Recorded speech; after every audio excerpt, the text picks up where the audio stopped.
से पानी चुआता, बूढ़ावा जवान सभे मुआता। मुहावा से पानी चुआता, बूढ़ावा जवान सभे मुआता।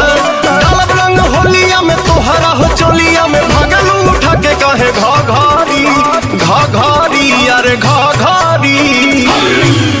जो बनवा हकी गलहरी, घसाई रंग सा गलहरी। हिलैले बाडू नगारी,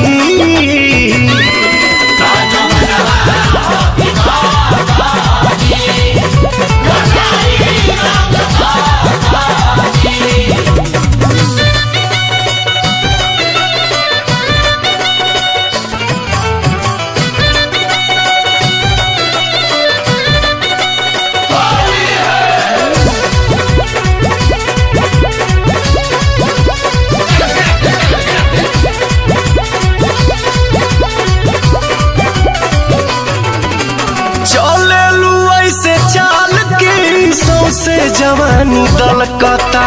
तो पतनी ओढ़निया से दोनों जवनवा झलकता।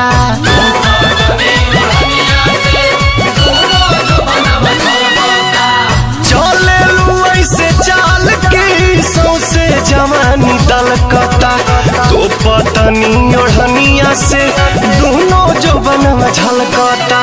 होली में हिलावतारू कहे सनकावतारू, मन के जवानी को दे भाभारी भाभारी अरे भाभारी।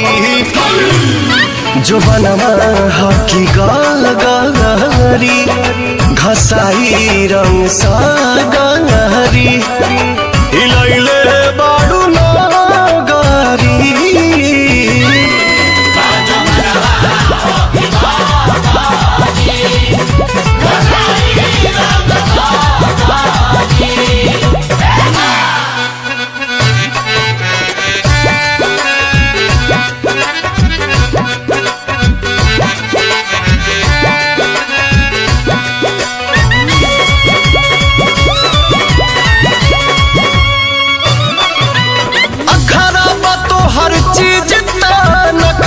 करेलू बेसी।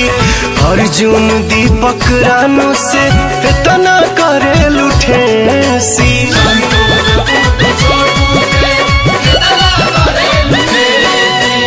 अखरा बतो हर चीज नखरा करेलू बेसी। छोटू अमित पुतुल से इतना करेलू ठेसी। मजा ले लो मन से तू अजुए पवन से, ओढ़ी के कोठरिया में चादारी चादारी चादारी। जो बनवा हकी गलहरी, घसाई रंग सा गलहरी। हिलैले बाडू नगारी,